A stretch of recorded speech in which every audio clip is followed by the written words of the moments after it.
stomp your feet, wink at me, smile, whatever it is to let me know.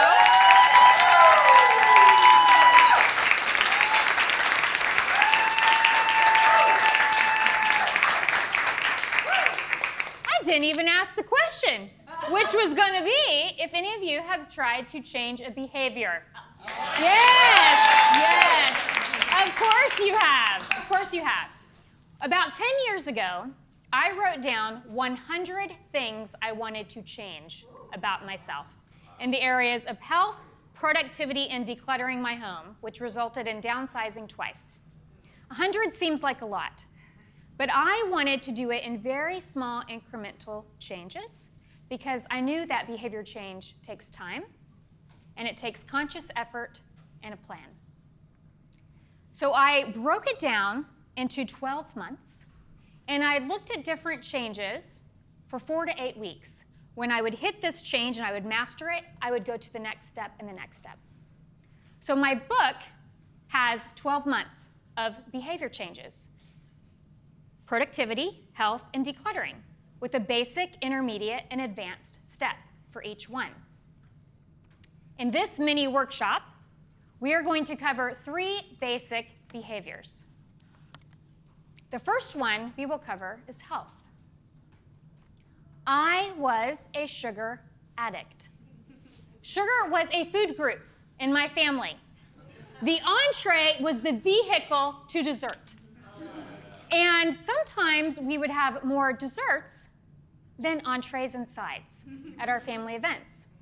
And I thought people were in crazy town when they would say things like, "Ooh, that's too sweet." Is there anybody in here that, yes.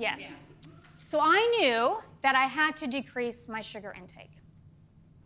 But at the time, I was addicted to Starbucks Grande Peppermint Mocha Lattes. And I had one every single day that I traveled, which was 45 to 48 weeks a year. Now, I liked this habit. I didn't want to give it up because I loved going to coffee shop with my girlfriend. I loved going to a coffee shop with my husband. I loved going to Starbucks when I traveled. But a Grande Peppermint Mocha Latte, just guess how many pumps of syrup? Just guess. 2, 4, 3, 6. Which looks like this. That's what I was starting. Yes, I know. That's what I was starting my day with. 1/3 of a cup of sugar. Which leads you on a jacked up, crashed out cycle all day long. But there was no way I could drink coffee without sugar. So I started asking for 1 less pump. It's just a teaspoon, but I didn't notice it. You don't notice 1 pump out of 6. Did that for a month. Next month, 4 pumps. Then 3 pumps. When I got to the month that it was 2 pumps, I had to extend that a little bit. It was a little bit more coffee than dessert. But I eventually got down to where for the last few years, all I've had is coffee with cream, or I get 1 pump on the weekend as a treat. But if I would have just said, I'm going to start drinking regular coffee with cream, I'm going to cut out my peppermint mocha lattes, I would have never been able to do it.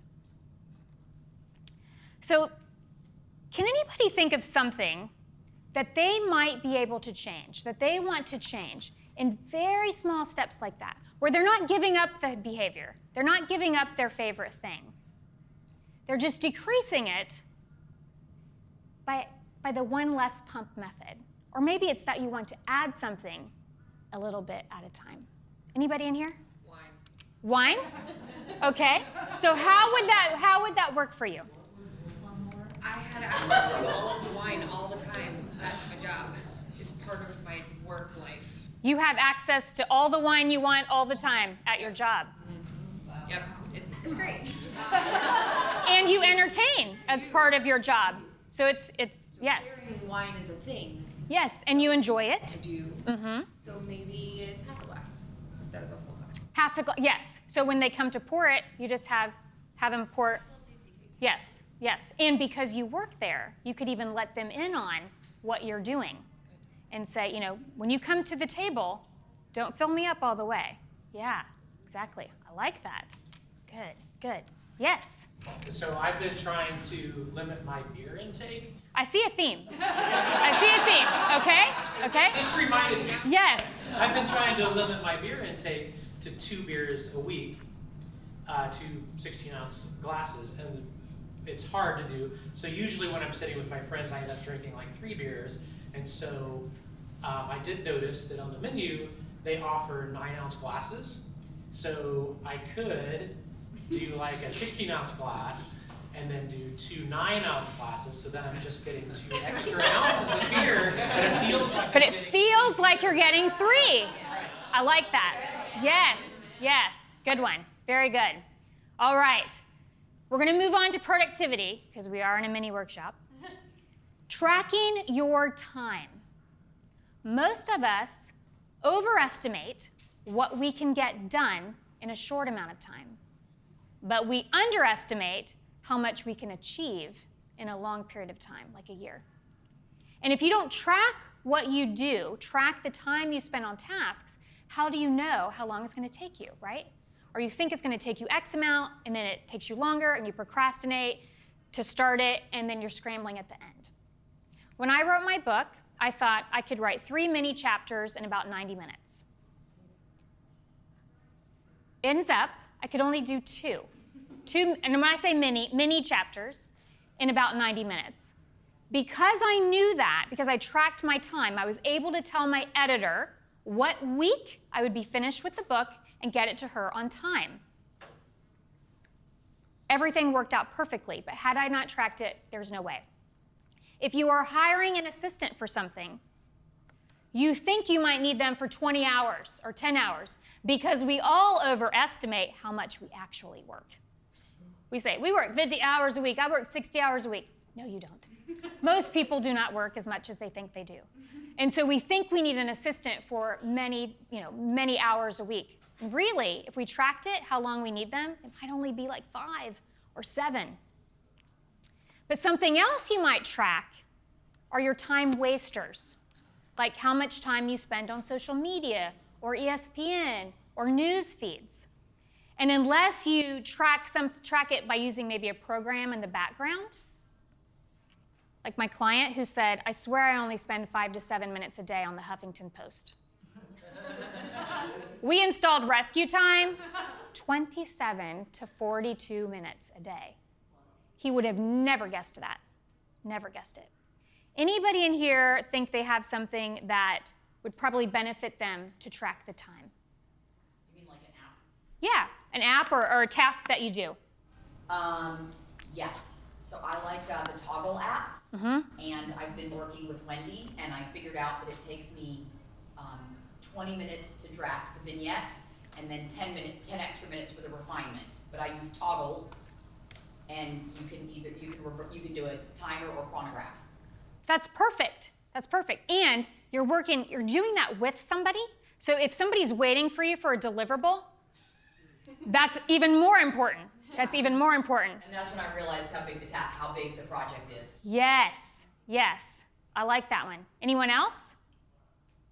Yes. Yeah, so when I write proposals, it's the same project I've done before, so I kind of cut and paste it.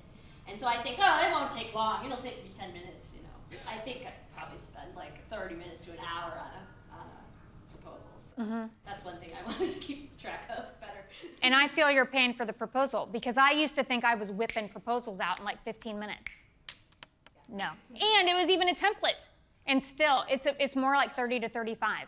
Yeah, because I don't think about the time just of thinking involved. Just because it's a template doesn't mean that I'm fast at it. Awesome. All right. So moving on, the last thing would be the decluttering. And clutter isn't just physical. It's also digital. It can also be mental. We have clutter, head trash, right, too? But the basic step for us today is going to be with our phones. We have apps on our phones, we don't even know what they are. I see so many people raising their hand. I had a guy who had a Meetup app on his phone. It had a badge of 12. It had the number 12. He's like, I don't even know what this is. It just stresses me out. I know I'm supposed to be doing something, but I don't know what it is. We're trying to explain to him what Meetup is. He had no idea. He's like, I don't even know how it got on my phone. And it was right on the front, right beside his email. So every day he's like, I see the numbers going up. I don't know what it means. It's like, you have a lot of places to be, Dan. But we need to take the apps off our phone that we don't know what they are. It takes up storage. It's a decision every time we look at it to do something with it or not. And it's just clutter. So we have apps that we don't use. We have apps that maybe we don't need all the time. If you travel twice a year, you don't need the Delta app on your phone on the front page, on the front screen. Because it's so fast to just delete an app or offload it and pull it up again when you need it. And at the very least, move those to maybe the third screen. But then we also have apps that we might want to take off because we use them as time wasters, right? We cannot do the 18-second elevator ride up to the top of City Club without pulling out our phone because we might be wasting 18 seconds, right? And so getting rid of an app that maybe we check out of boredom or we lose sleep over, as in sitting in our bed looking at Facebook at night when really we could be using more shut-eye. So as a small group, what we would do is look in our settings and see what apps do we not even know what they are and get rid of them. And then what apps can we maybe offload where we delete and bring it back at some point later. And then the time waster app, or the apps that are sucking our productivity, or maybe sucking away our money, which is why I do not have the Amazon app on my phone anymore. I took it off. I have to intentionally go to the laptop. So does anybody have an app on their phone right now that they know? They have no idea what it is. Christina, what is it? I have a lot, actually. You have a lot. My phone's not very organized. Okay, here's one. It's called Snapseed. Anybody know what Snapseed is? Oh, we have a couple people that do. All right. So, but it's not hurting you to not use it, and it's not helping you. You're just curious every time. You said you had more than one. What's the other one? There's one called Pozika. Pozika, anybody? No clue. All right.